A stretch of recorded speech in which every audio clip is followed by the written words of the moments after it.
Happy Halloween, everyone! Happy Halloween! I'm a girl from the poster. We can do it? Get it? Do you celebrate Halloween? Do you like Halloween? I love Halloween, even though it's not really celebrated in Russia. But I actually grew up celebrating it at my English language school. I would dress up and carve pumpkins and watch scary films and listen to spooky sounds and stuff like that. For Halloween this year, I'd like to discuss a spooky topic of death.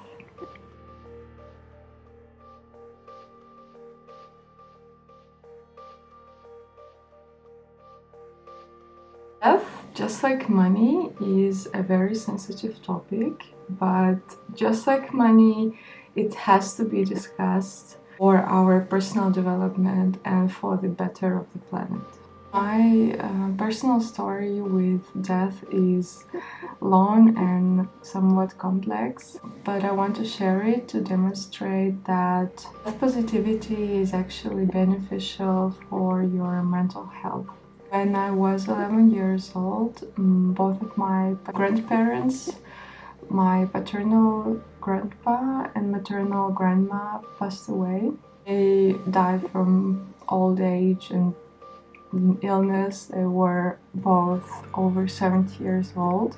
Because they lived in rural area, the traditions and the burial that happened was very traditional and kind of old-fashioned and not really practiced anywhere in Russia but in rural areas. Some of the tradition involves that the body has to stay in the house for 3 days before burial. We don't really use embalming, so you can imagine it's a little bit of smell of decomposition masked by mirth and the candles burning in the house. There has to be someone reading a prayer by the body at all times. And what shocked me the most, I think, was the tradition of having wailers, people who are paid to come and cry at the funeral. It was very weird to witness strangers wailing and crying, almost ripping their hair off for my grandparents. So needless to say, I was kind of traumatized by this experience. What shocked me the most is also how death-phobic Russian society is. People are afraid of death, and my family were telling stories that all of my grandpa and grandma are here on earth and they're listening to us, and it was very creepy to an 11-year-old. I had nightmares long after that, and I got a real phobia of dead bodies. My second experience with death was when I got into a car accident when I was 21 years old in 2013. Everyone was fine, but the car turned around and got onto the opposite lane, and the moment when I was tumbling in the back seat, I just thought I could die right now. My life didn't flash in front of my eyes or anything, but I just thought sad that I could die and that my mom would have to find out like that. This experience gave me fear of riding in cars and fear of death. It took me about 3 years to diagnose it as PTSD, and then several more years to overcome the trauma with cognitive behavioral therapy. Highly recommend, by the way. My later encounters with death were much more peaceful, and I tell you why. I found a YouTube channel by Caitlin Doty, a mortician from California, who makes YouTube videos about death positivity and the way death and sustainability are connected. I managed to process my fear of death thanks to Caitlin's videos, and that I even got inspired to make this video. Why talking about death is important? There are several reasons why talking about death is important and for me, and first of all, I think it's mental health reasons. Death is inevitable. It has 100% rate. So ignoring and denying your fear of death is actually an ultimate control freak move, because you're trying to control something that you cannot. For me, processing my fear of death not only cured my PTSD, but also helped me allow myself to experience the grief of death of loved one in a natural way, instead of avoiding it or being scared shitless of death. Another reason is cultural reasons. There are actually a lot of holidays dedicated to celebrating death. Some of them are very well known, like Halloween and Dia de los Muertos, but there are actually much more of them, and Caitlin has a book about that, and she also makes videos about different death traditions around the world. There are also medical reasons. Do you know if your loved ones want to be organ donors when they die? Do you want to be an organ donor? Instead of suppressing these questions, it's better to discuss it, and then when something happens, you don't have to decide it on this, be on the spot. For example, in the Netherlands, they recently made it mandatory for everyone to fill in what they want to be done with their body. And at first I wanted to make my partner decide, and then I asked him, and he said, if it were up to me, you would be an organ donor.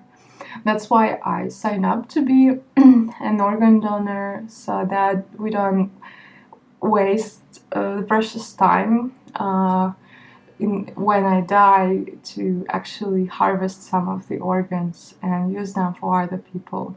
Another reason, which Caitlin also talks about, is LGBTQ plus advocacy. She mentioned several cases when trans men and women were misgendered in death, but by some of their relatives. And as an LGBTQ plus ally, I think it is important that we find allies among our close people and let them know how we want to be presented, so that our gender and sexual identities are preserved not only in life but in our death. There are also financial reasons to discussing death. If you never had to arrange someone's cremation, a funeral, you probably didn't realize that this is actually extremely expensive.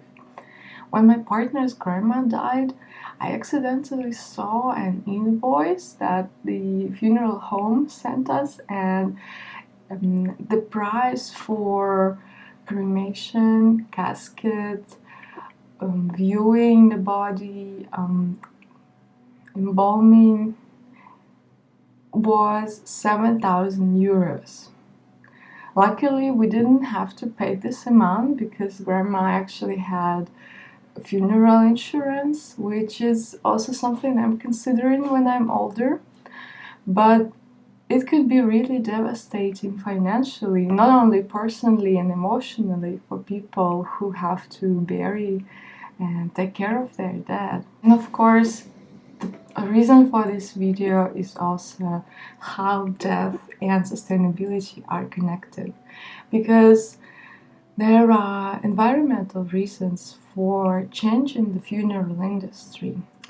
Did you know that formaldehyde, the chemical used for embalming, the process of body preservation, is considered a carcinogenic? I mean, it's proven to be carcinogenic. And then when we bury the dead and then the body decomposes, formaldehyde leaches into groundwater and soil, polluting it.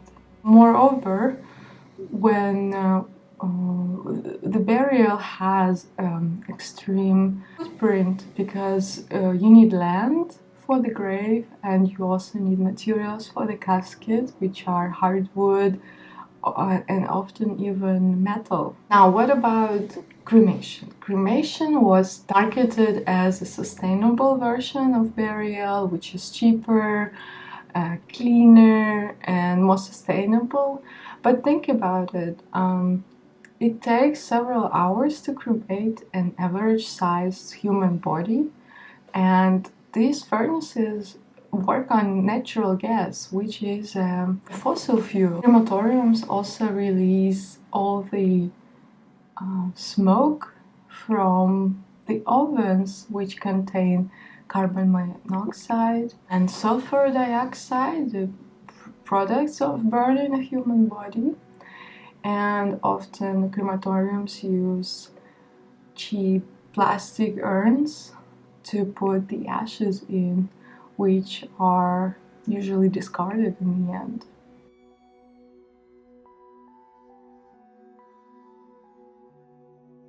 So what are the sustainable ways to dispose of a body? Well, Caitlin Doughty of the Ask the Mortician channel advocates for natural burial, and millennia-old process of just digging a hole in the ground that's not very deep, not 6 feet under, not 2 meters low, but more shallow, and then putting the body untreated, so not preserved, not using formaldehyde, an untreated body in the ground with just some natural shroud or just like that. And that actually is a very fast way to go and to let nature take its course. If you want something more sciencey, for example, you can also try, there are also human compost facilities. One of them is legalized in the Washington state in the US, and they're so basically using certain moisture conditions and bacteria, human body can be decomposed into rich, nutritious soil within several days, and then you can actually make something beautiful from the soil. You can plant a tree, and it will grow and give new beginning to the end of someone's life, right? Another way is alkaline hydrolysis or water cremation, which is not really burning the body, but actually dissolving it in a base solution, and it leaves just kind of ash looking substance, which are bone fragments, so basically the same as after cremation, but it's much less wasteful and doesn't emit any chemicals in the atmosphere that are like traditional cremation.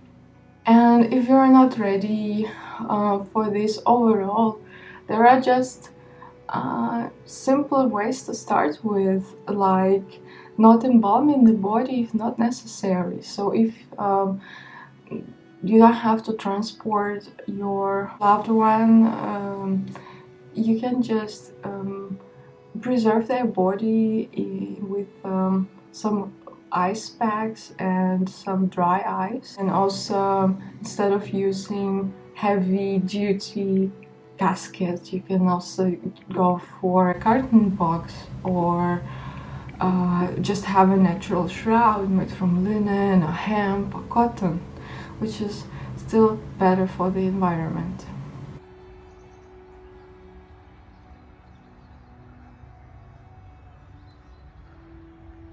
So you might think that now that I'm I processed my fear of death, and I'm over my PTSD, I'm not scared of death. But that's not true. And it's not the point. The point is that you are allowed and welcome to feel emotions about your own death or death of your loved ones. But being terrified of death, like I was, or completely shutting any reminder of that is not healthy. It's unnatural. You know what's natural though? Death. In fact, death is just as natural as birth, but it's not as glamorized as birth. You don't hear people saying that it's magical and natural and every woman has to go through it once in their lifetime. After this video, what I want to leave you with is just trying to think that death is a natural circle of human, but also of all living forms' existence. So we die, but we also give beginning to nutritious soil. We serve as food to bacteria, microorganisms, insects, and animals. And I think that viewing death and viewing ourselves basically on the same level as worms is the most sustainable thing you can do, because this acknowledges that we are part of one ecosystem, while humans usually view themselves on top of the ecosystem or completely apart from the ecosystem, and that's why we lock our bodies in metal caskets so that the nature doesn't get into our bodies, because we are above that. We are not above death, and we are not above decomposition, and we are part of it, and that's the beauty of it. So I think we need to start considering ourselves as part of the natural process, which involves birth and death. I mean, we are just animals, and we partake in birth and death just as much as animals and all other natural things do. And to suppress it means to once again try to disturb our bond with nature and our environment. What do you think about this? It took me a very long time to prepare for this video, but I'm really proud of this small essay that I made, and please let me know what your experience with that has been. Please check out Caitlin's channel, it's amazing. I'm going to link down some of the videos that are especially inspiring for me, so please go ahead and check her out. Thank you so much for watching, and as all YouTubers are supposed to say, please like this video, click the notification bell button and subscribe.